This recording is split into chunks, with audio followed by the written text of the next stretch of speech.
पर वो उसी दिन नहीं, वो तो रोज सुबह वॉक पे जाते थे। वैसे ही वो उस दिन भी गए। गुड मॉर्निंग सुवर्णा, मैं जॉगिंग के लिए जा रहा हूँ। ठीक है, आप जब तक आएंगे ना मैं ब्रेकफास्ट बना के रखूंगी। बाय। मैंने कितनी देर तक उनका नाश्ते पे इंतजार किया, लेकिन वो लौटे ही नहीं। आप दोनों का रिलेशन कैसा था? I mean, कोई झगड़ा या अनबन आपस में? नहीं, बिल्कुल भी नहीं। मिसेस जादव, पोस्टमार्टम रिपोर्ट के मुताबिक वो बहुत अच्छे इंसान थे। फाइनेंस और प्रॉपर्टी में इन्वॉल्व होने के बावजूद भी उनका कोई दुश्मन ही नहीं था। कभी किसी से कोई झगड़ा नहीं हुआ, लेकिन पिछले कुछ दिनों से उनके ऊपर लगातार हमले हो रहे थे। अरे ये क्या हुआ आपको? आप ठीक तो हैं? बैठिए। अरे कुछ बताइए तो सही। लीजिए पानी लीजिए। इतनी चोट कैसे लगी? हाँ, ये आजकल के बच्चे ना सुवर्णा इतनी रैश ड्राइविंग करते हैं कि पूछो मत। और बाइक तो ऐसे चलाते हैं जैसे सड़क उनके बाप की हो। और वैसा हमला उनके ऊपर एक बार नहीं बल्कि 2 बार हुआ। सुवर्णा जी, ये भी तो हो सकता है कि रैश ड्राइविंग के बहाने जो झगड़ा करने वाले लोग थे या तो प्रफुल्ल से किसी बात की दुश्मनी निकाल रहे थे या फिर उनको प्रफुल्ल से पैसे लेने थे। क्या? आई फिर से पैसे चाहिए? बेटा तो जानती है बिट्टू के स्कूल की फीस देनी है, वरना उसको स्कूल आने से मना कर देंगे। कितने चाहिए? बेटा परीक्षा की फीस और स्कूल की फीस मिलाकर करीब 10,000।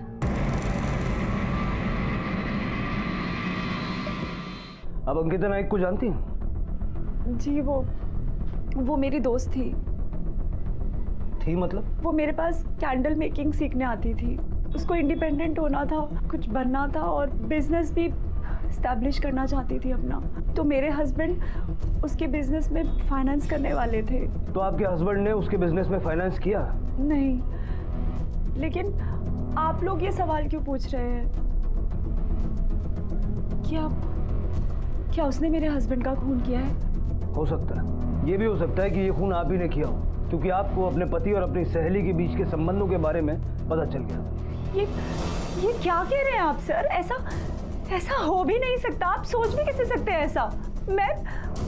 हाँ, लेकिन इतना जरूर है कि मुझे उन पे शक था। मेरी जिंदगी में क्या हो रहा है मुझे कोई समझने वाला भी नहीं। अंकिता, संभालो अपने आप को और घबराओ मत। देखो, कोई ना कोई रास्ता जरूर निकल आएगा। हिम्मत रखो।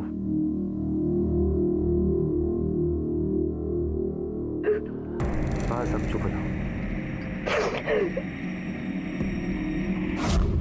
फिर उस दिन अंकिता की वजह से मेरे और प्रफुल्ल के बीच में बहुत झगड़ा हुआ था। सुवर्णा, तुम्हारा दिमाग खराब हो गया क्या? ये किस तरह की बातें कर रही हो तुम? मैं सिर्फ उसे तसल्ली दे रहा था एक भाई की तरह, और वो तुम्हारी दोस्त है ना। तुम ही उसे लेकर आई थी इस घर में? मैं उसे इस घर में इसलिए लेकर आई थी ताकि वो कुछ बन जाए, कुछ सीख ले। ट्रेनिंग के लिए लाई थी, इसलिए नहीं लाई थी कि मेरे पीछे से तुम दोनों आशिकियां करते फिरो। Come on. और वो मेरा ही पता मेरे ही घर से साफ करना चाहती है। उसके बाद से मैंने अंकिता को यहाँ आने से मना कर दिया और कभी उसका फोन भी नहीं उठाया और ना ही कभी उसे कॉल किया। लेकिन अंकिता और प्रफुल्ल की बातचीत तो बंद नहीं हुई थी। यहाँ तक कि खून होने से 30-40 मिनट पहले भी उनकी फोन पर बात हुई थी और कत्ल के वक्त अंकिता का मोबाइल लोकेशन प्रफुल्ल के मर्डर स्पॉट के आसपास का ही है। क्या अंकिता का कसूर सिर्फ गरीब और मजबूर होना था या फिर वो इससे ज्यादा की जिम्मेदार थी? क्या प्रफुल्ल के कत्ल में उसका कोई हाथ था? आखिर ऐसा क्या था उसके जीवन में जिसकी वजह से वो डरी सहमी रहती थी? क्यों उसके ससुराल वाले उसके साथ रूखा बर्ताव करते थे? वजह सिर्फ उसकी मजबूरियां थी या फिर कोई राज था उसकी इस हालत के पीछे, जिस राज की वजह से वो मासूम दिखते हुए भी सबके निशाने पर रहती थी? सुनिए, वो मुझे आप 5,000 रुपए तक दे सकते हैं? वो बिट्टू की फीस भरनी है, वरना उसे एग्जाम में नहीं बैठने देंगे।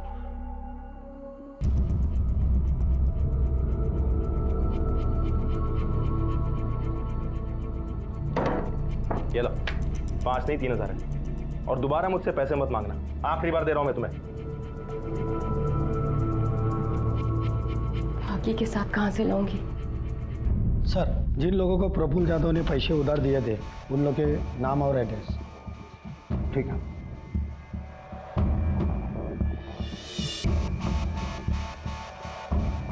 सर, अंकिता के बैंक अकाउंट के डिटेल्स।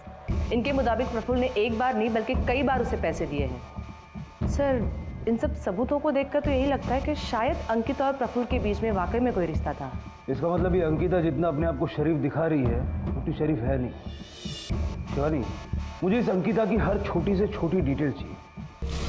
अंकिता मैडम, वो तो बहुत ही भली औरत है, बस ज़्यादा किसी से घुलती मिलती नहीं है। ऐसे सुनने में और देखने में सब कुछ ठीक ही है मैम, पर कुछ दिन पहले जब भी बाहर से घर आती है, कभी उसके ब्लाउज फटे होते हैं तो कभी उसकी साड़ी।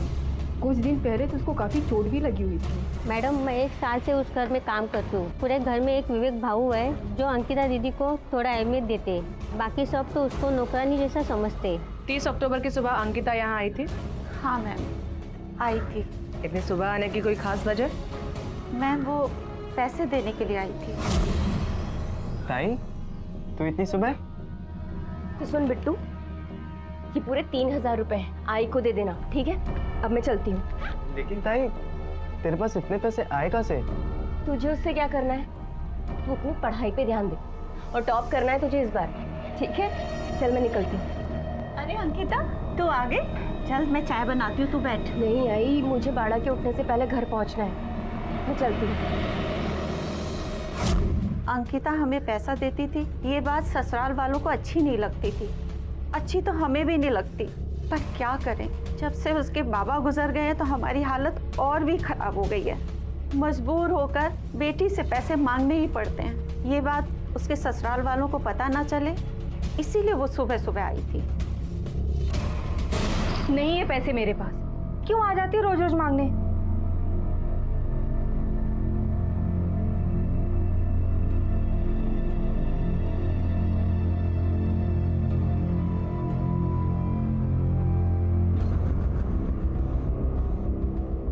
ये लो 1000 है, इतने में काम चल जाएगा ना तुम्हारा।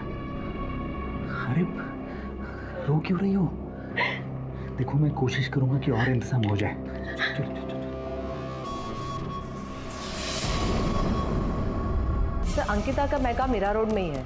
अभी 2 साल पहले उसकी शादी हुई है। घर में एक छोटी बहन है जिसकी 1 साल पहले शादी हुई है और एक भाई है जो पढ़ाई कर रहा है। लेकिन सर, मैके की फाइनेंशियल सिचुएशन कुछ खास ठीक नहीं है और यहाँ ससुराल के पड़ोसियों से पूछताछ करने के बाद पता चला कि फैमिली में उसे कोई खास इज्जत नहीं देता। हाँ, एक जेठ है जो थोड़ी बहुत इज्जत देता है।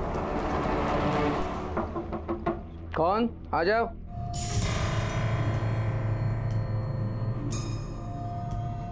बाबा, वो मुझे कुछ पैसों की ज़रूरत थी। आ गई फिर पैसा मांगने। लगता है मैंने हर्षद की तुम्हारे साथ नहीं तुम्हारे परिवार के साथ शादी करवाई। सॉरी बाबा, बस आखिरी बार मेरी मदद कर दीजिए, फिर कभी नहीं मांगूंगी। ये आखिरी कह के ना हर बार पैसा मांगती हो तुम। कितना पैसा चाहिए? 6000 रुपये। 3000 दूंगा। कबूल है तो बोल, तो जा अपने काम पे। ठीक है बाबा। सर, ससुराल के पड़ोसियों से पूछताछ करने के बाद पता चला है कि अभी कुछ दिनों से अंकिता जब भी लौटती है उसके कपड़े फटे हुए थे और एक बार तो उसे चोट भी लगी थी। अब ये क्या था, क्यों था, किसी को नहीं पता। इसका मतलब अंकिता कंफर्म हमसे कुछ छुपा रही है, क्योंकि सुवर्णा के हिसाब से प्रफुल्ल पर भी हमले हुए थे। लेकिन ऐसा तो नहीं कि अंकिता और प्रफुल्ल के बीच कुछ चल रहा था, इस बात की भनक अंकिता के ससुराल वालों को लग गई और यही वजह हो प्रफुल्ल के कत्ल की। शिवानी, सर, सुबह होते ही इस अंकिता को पुलिस स्टेशन बुलाओ। Yes sir.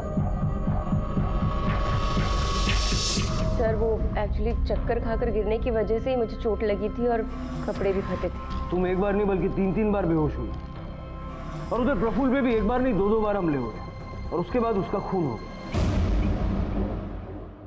क्या? प्रफुल्ल भाऊ? प्रफुल्ल का खून हो गया। तुम्हें सुन के इतनी हैरत हुई, तुम्हें पता नहीं था? अच्छा ये बताओ, तुम्हारे मैके में हमेशा पैसों की तंगी रहती है ना, तो क्या हर बार प्रफुल्ल पैसों से मदद करता था? सर, वो अभी 3-4 महीनों से ही मेरी हेल्प कर रहे थे। सुवर्णा जानती थी इस मदद के बारे में? नहीं सर, मैं अपना ससुराल वालों से पैसे ले लेकर थक गई थी। अपने पैरों पर खड़े होने की कोशिश कर रही थी और वो वो सिर्फ मेरी मदद कर रहे थे सर। तुम्हारे नेक इरादों के बारे में तुम्हारे ससुराल में किस किस को पता है? सर किसी को भी नहीं। और सर आपसे रिक्वेस्ट है, आप भी मत बताइएगा प्लीज। क्यों?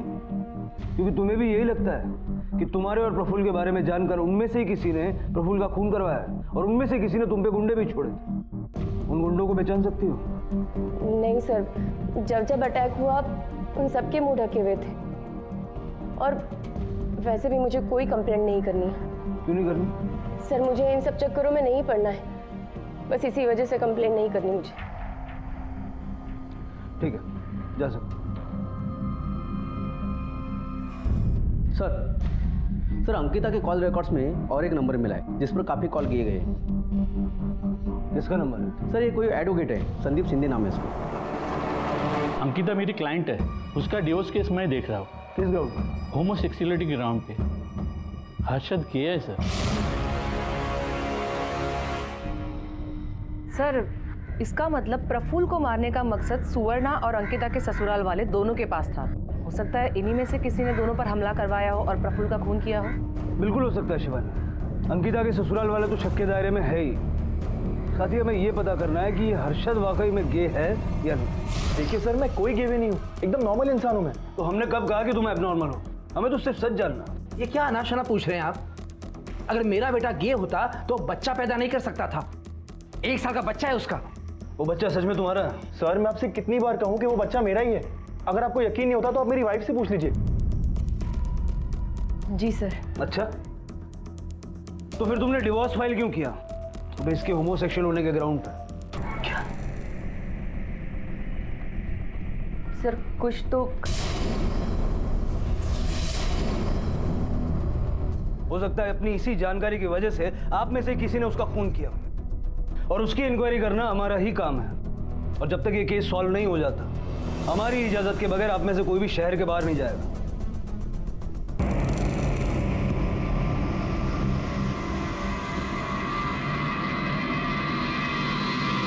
मत मारिए प्लीज, प्लीज हाथ जोड़ती हूँ, मुझसे गलती हो गई, मुझसे बहुत बड़ी गलती हो गई। नहीं नहीं मुझे हाथ छोड़ दीजिए, नहीं मत मारिए। सर प्रफुल्ल की बीवी सुवर्णा के इंक्वायरी में ऐसा कुछ भी नहीं मिला जिसके आधार पर उस पर शक किया जा सके। और प्रफुल्ल ने जिन लोगों को पैसे उधार दिए हैं वो भी सब क्लीन ही नजर आ रहे हैं। शिवानी, अंकिता ने सबके सामने ये तो कहा कि बच्चा हर्षद का है, लेकिन हो सकता है कि ये बात उसने दबाव में कही। अगर हर्षद गे है तो उसका कोई पार्टनर भी होगा। जरा पता करो कि उसका पार्टनर कौन है। Yes sir.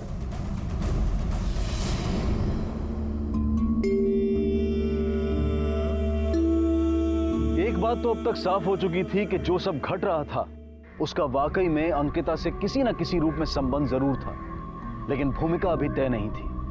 क्या हर्षद वाकई गे था और समलैंगिक संबंधों में लिप्त था? अगर ये सही था तो इस बच्चे का बाप कौन था? क्या प्रफुल्ल इस बच्चे का बाप था और उसकी मौत का कारण भी यही था? क्या हर्षद के घर वाले उसके गे होने के बारे में जानते थे? और अगर जानते थे तो क्या अंकिता के साथ उनके दुर्व्यवहार की यही वजह थी? इन सभी गहराते सवालों के बीच में पुलिस को हर्षद के फोन कॉल रिकॉर्ड्स में से मयूर कोहली नाम के एक शख्स का नंबर मिला जिससे हर्षद की अक्सर लंबी बातचीत होती थी। कौन था ये मयूर कोहली? सर हर्षद और मेरा रिलेशनशिप 6-7 साल पुराना है। हर्षद बाइसेक्सुअल है? नहीं सर, हर्षद को लड़कियों में कोई इंटरेस्ट नहीं है। ये बात उसके घर वाले भी जानते हैं, यहाँ तक कि उसकी वाइफ को भी ये पता था। हर्षद तो शादी करना ही नहीं चाहता था, लेकिन अपने डैड के प्रेशर में आके उसने शादी कर ली। सर हर्षद को प्रफुल्ल को मारने की कोई जरूरत नहीं थी क्योंकि उसे अंकिता में तो इंटरेस्ट था ही नहीं और सोसाइटी में भी वो एक नॉर्मल यानी बीवी बच्चों वाला आदमी था। चाहे वो बच्चा किसी का भी हो, उसे क्या फर्क पड़ता है? तब पॉसिबल है कि सुवर्णा ने यह खून किया। लेकिन अगर अंकिता की बात पे यकीन करें तो अंकिता प्रफुल्ल को अपने भाई जैसा मानती थी। अगर प्रफुल्ल उस बच्चे का बाप नहीं है तो ये पॉसिबल है कि उस बच्चे के बाप ने प्रफुल्ल का कत्ल किया। शिवानी, ये बच्चा हर्षद के बड़े भाई विवेक का हो सकता है, क्योंकि इंक्वायरी में यही निकल के सामने आया कि विवेक को अंकिता से कुछ ज्यादा ही हमदर्दी थी।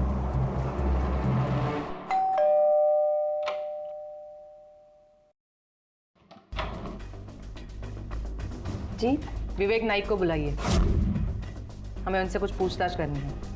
वो तो मैम अभी तो सिर्फ हम दोनों ही घर पे हैं। बाबा और हर्षद बाबा बाहर गए हैं और वो तो कल रात से ही घर नहीं आए। कहाँ गए किसी को कुछ भी नहीं पता। आपको भी हमारे साथ पुलिस स्टेशन आना होगा। चलिए। बताओ विवेक कहाँ है? सर मुझे नहीं पता विवेक भाऊ कहाँ है, मैं सच बोल रही हूँ। अंकिता, परिवार में तुम सबसे ज्यादा करीब विवेक के थी, वो भी तुम्हारी परवाह करता था। कहीं ऐसा तो नहीं कि जो तुम्हारा बच्चा है ये विवेक का है और इसीलिए उसने प्रफुल्ल को मार दिया और भाग गया? सर ये ऐसा कुछ भी नहीं है। विवेक भाऊ तो मेरे लिए भगवान जैसे थे, हम दोनों के बीच ऐसा। और सर ये जो बच्चा है ये हर्षद का ही है। एक्चुअली हर्षद गे नहीं है, बायसेक्सुअल है। शिवानी ऐसे नहीं बताएगी, बच्चे का डीएनए टेस्ट करो, सच अपने आप सामने आ जाएगा। Yes sir. ठीक है सर, आपको जो टेस्ट करवाने हैं करवा लीजिए, सच तो सच ही रहेगा। ठीक है, फिलहाल आप जा सकते हैं।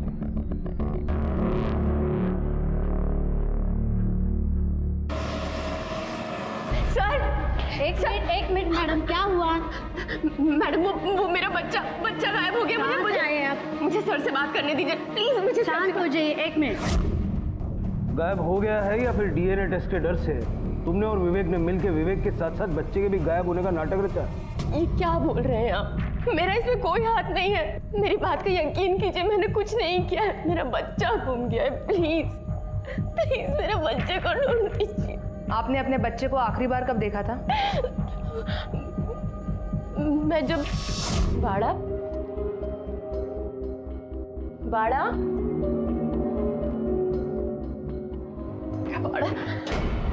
ताई, बाड़ा को देखा क्या?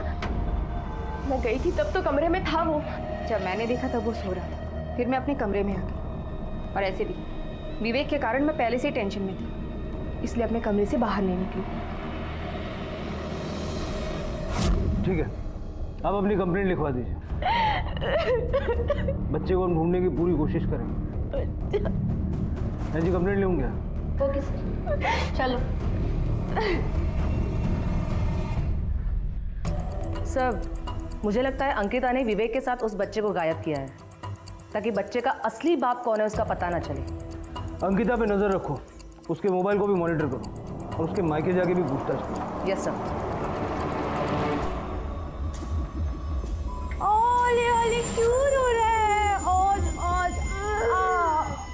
संगीन हादसों की झड़ी रुकने का नाम ही नहीं ले रही थी। पहले प्रफुल्ल का कत्ल, अब विवेक का लापता होना और उसके बाद अंकिता के बच्चे का गायब होना। क्या विवेक और बच्चे का गायब होना सिर्फ एक इत्तेफाक था या फिर किसी साजिश पर पर्दा डालने की कोशिश थी?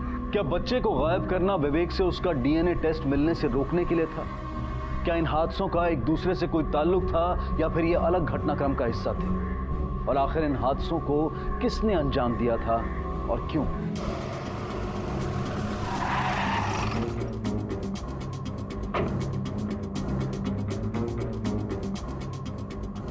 अंकिता कल रात यहाँ आई थी? नहीं मैडम, वो तो 30 तारीख को आई थी, उसके बाद तो मैंने उसकी शक्ल भी नहीं देखी। चेक करो बच्चा अंदर है या नहीं। पर क्या हुआ, आप लोग मुन्ना को यहाँ पर क्यों ढूंढ रहे हो? तू चुप कर। मैडम बच्चा अंदर नहीं है।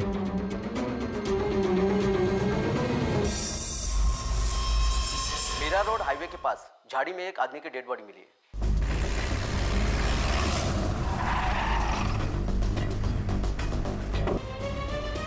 सर मैं सच कह रही हूँ, मैंने किसी का मर्डर नहीं किया है।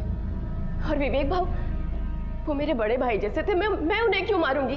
मैं सच बोल रही हूँ, मेरी बात का यकीन कीजिए, मुझे मेरे बच्चे की कसम। अंकिता, अब अगर तुम्हारी बात में जरा सा भी झूठ निकला ना तो याद रखना, सच बोलने का ये आखिरी मौका है तुम्हारे पास।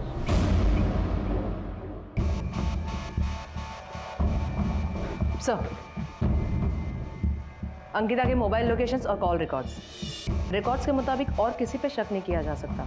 और अंकिता का मोबाइल लोकेशन भी विवेक के मर्डर स्पॉट से मैच नहीं कर रहा है। अगर अंकिता ने ये खून नहीं किया तो और कौन हो सकता है?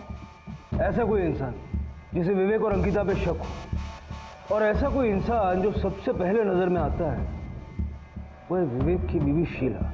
सर अंकिता का तो पता नहीं, पर मेरे पति बहुत ही शरीफ इंसान थे। रही बात बच्चे की, तो बच्चा उनकी औलाद हो ही नहीं सकता, क्योंकि मेरे पति कभी बाप नहीं बन सकते थे। कुछ मेडिकल प्रॉब्लम थी, बाप ना बन पाने के कारण वो बहुत दुखी रहने लगे थे, रोज ड्रिंक करने लगे थे।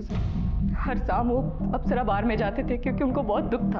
उस दिन शाम को भी गए थे, पर उसके बाद कभी वापस नहीं लौटे। सर, शीला के मोबाइल लोकेशंस और कॉल रिकॉर्ड्स, और सर विवेक की डेड बॉडी जहां मिली थी अप्सरा बार भी वहीं नज़दीक है।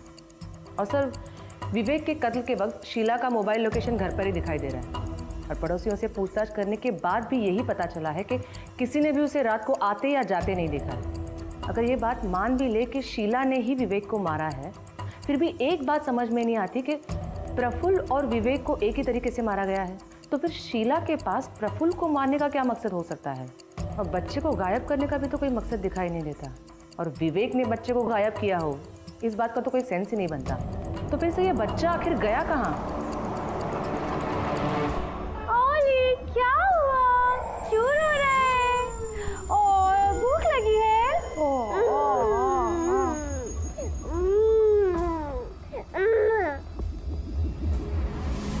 सर, अंकिता का बच्चा गायब होने के बाद से करजत के किसी एक नंबर पे उसका दिन में कम से कम 10 बार कॉल होता है, और ये नंबर किसी आशा के नाम पे रजिस्टर्ड है। शिवानी, इस नंबर का एग्जैक्ट लोकेशन ट्रेस।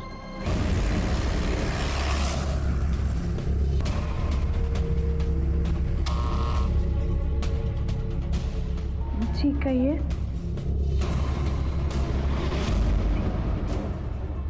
बच्चे को ले लो।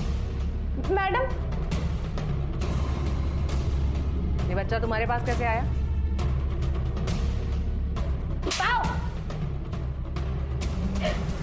मैडम, ये सब मैंने अपनी बहन के लिए किया, मुझे कुछ नहीं मालूम मैडम। सर, मेरे ससुराल में मुझे और मेरे बच्चे को कोई भी पसंद नहीं करता था, बस इसीलिए अपने बच्चे को बचाने के लिए मैंने उसे अपनी बहन क्या रखा हुआ था। अच्छा, 1 साल तक तो उन्हें कोई प्रॉब्लम नहीं हुई, फिर अचानक क्या हुआ? तुम्हें डर था कि डीएनए टेस्ट के बाद तुम्हारी पोल खुल जाएगी, और इसलिए तुमने बच्चे को गायब किया। नहीं नहीं सर, ऐसी बात नहीं है, आप मेरी बात पे यकीन कीजिए, मैं सच बोल रही हूँ। शिवानी, बच्चे का डीएनए टेस्ट करवाओ। हर्षद, प्रफुल्ल और विवेक में से बच्चे का बाप कौन है पता चले। Yes sir.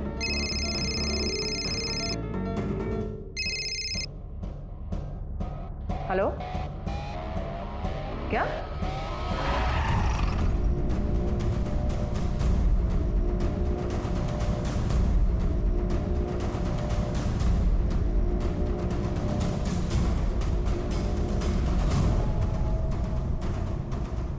शीला का कहना है कि विवेक बाप नहीं बन सकता। तो प्रेग्नेंट कैसे हुई? उसने किसके बच्चे का अबॉर्शन कराया?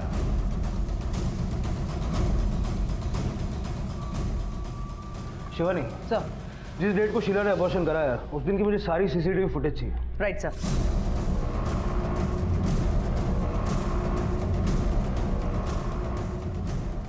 तो ये आदमी है शीला के अबॉर्शन का कारण। हॉस्पिटल के सीसीटीवी फुटेज से ये क्लियर है कि शीला को अबॉर्शन के लिए तू ही लेके गया। अब हम तेरा डीएनए टेस्ट करवाएंगे, उससे ये भी साबित हो जाएगा कि अंकिता का बच्चा भी तेरा ही है। बताता हूँ साहब, सब बताता हूँ साहब।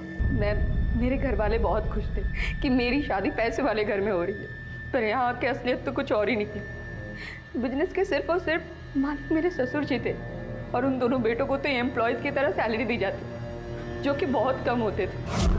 सुनो, मुझे ना 50,000 रुपये चाहिए, वो मुझे अपने लिए सोने की चेन बनवानी है। 50,000? सैलरी के नाम पे 15,000 मिलते मुझे।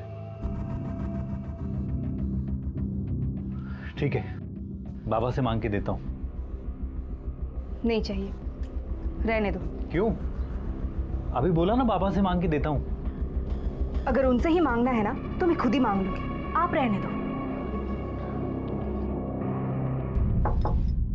कौन है? मुझे नहीं पता था कि आप। रुको,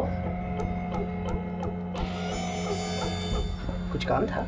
वो मुझे कुछ पैसों की जरूरत थी। कोई बात नहीं, दे दूंगा, जितने चाहिए उतने दे दूंगा, लेकिन एक शर्त है, इसके बदले में मुझे तुम्हें मुझे कुछ देना पड़ेगा।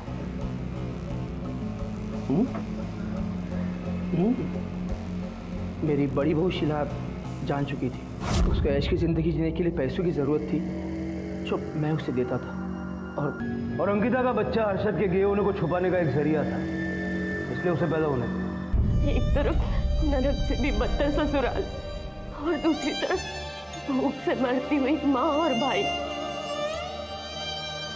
मैं क्या कंप्लेंट करती। मैंने ये शादी सिर्फ और सिर्फ बाबा के कहने पर की है, इसलिए बेहतर यही होगा कि तुम मुझसे कोई उम्मीद मत रखो, ना ही पैसों की और ना ही कोई प्यार मोहब्बत की, क्योंकि मैं तुम्हें वो दोनों नहीं दे सकता। हटो।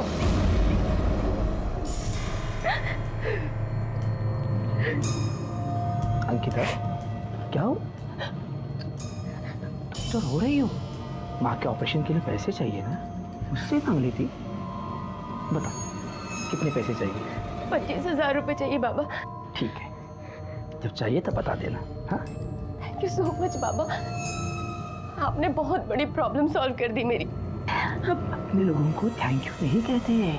देखो क्या हाल कर रखा है रो रो के, है ना? बाबा आप ये क्या कर रहे हैं बाबा? क्या हो?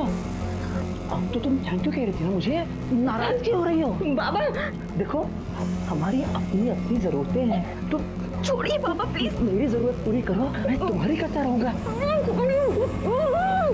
प्लीज छोड़िए बाबा, प्लीज छोड़िए, छोड़िए मुझे प्लीज छोड़िए। प्रफुल्ल और अंकिता पर हमले भी तू नहीं करवाया। हाँ साहब। क्यों? साहब, मैंने देखा कि अंकिता को आजकल पैसों की जरूरत नहीं पड़ती और वो मुझसे दूर जा रही है, तब साहब मैंने उस पर नजर रखी। तो जितना मैंने किया था आपको सब बता दिया, लेकिन साहब मैंने मेरे प्रफुल्ल को नहीं मारा। और विवेक तो मेरा अपना बेटा है साहब, मैं उसे कैसे मार सकता हूँ? इसलिए क्योंकि तुझे पता चल गया था कि विवेक को अंकिता से हमदर्दी होने लगी, कहीं उन दोनों में कोई रिश्ता ना बन जाए, इसलिए तूने अपने खुद के बेटे को मार दिया। नहीं साहब, नहीं साहब, साहब सच बोल रहा हूँ मैंने किसी को नहीं मारा साहब। आज भी हमारे समाज में बहू को बेटी की जगह देना और ससुराल का मायका बनना सिर्फ एक जुमला है। शादी के साथ एक लड़की के ढेरों अरमान होते हैं, वहीं बहू को मर्यादा और इज्जत की रखवाली करने की अकेली जिम्मेदार ठहराया जाता है। इस सारी खींचातान में रिश्तों के रूप बदलते हैं, और श्रीकांत ने इसे रूप नहीं बल्कि कुरूप साबित कर दिया था। पिता की जगह लेने वाला ससुर बहू की अस्मिता को तार तार कर रहा था, जो शर्मिंदा होने की हद से भी बाहर था। सर, श्रीकांत का वकील बेल के पेपर लेके आया है। शिवानी, अंकिता को उसकी माँ के घर भेज दो। हो सकता है श्रीकांत उसे फिर से नुकसान पहुंचाने की कोशिश करे, और श्रीकांत पे नजर, क्योंकि किलर जो कोई भी है, उसे जब पता लगेगा कि अंकिता के बच्चे का बाप हर्षद नहीं बल्कि श्रीकांत है, ये उसे मारने की कोशिश डेफिनेटली करेगा। Yes sir. अपने कुछ आदमी सिविल कपड़ों में श्रीकांत के घर के बाहर लगा।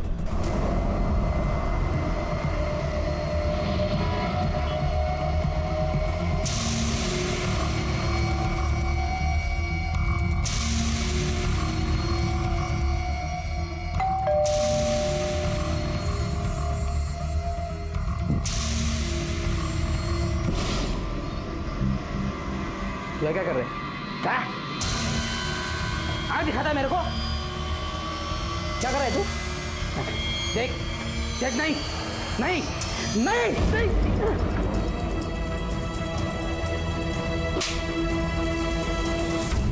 हाँ सर, मैंने ही प्रफुल्ल और विवेक को मारा है, क्योंकि मुझे सब कुछ पता चल गया था। सर, मैंने एक दिन जीजाजी एक आदमी के साथ थे सर, और वो उस आदमी के साथ, सर उसी दिन मुझे यकीन हो गया कि मेरा भांजा जीजाजी की औलाद नहीं है। किसी ने मेरी ताई के साथ बहुत गंदा काम किया है सर। फिर मैंने ताई को प्रफुल्ल के साथ देखा। सर मैंने एक बार नहीं, कई बार उन दोनों को साथ में देखा था। ताई तो प्रफुल्ल के घर पर भी जाती थी, और सर उस दिन जब सुबह ताई हमारे घर पर पैसे लेकर आई। अच्छा बेटा, पैसे संभाल के रखना, मैं झाड़ू लगा कर आती हूँ। तभी मुझे लगा कि वो पैसे प्रफुल्ल ने ही ताई को दिए होंगे। तब मैं समझ गया सर कि वो आदमी प्रफुल्ल ही है।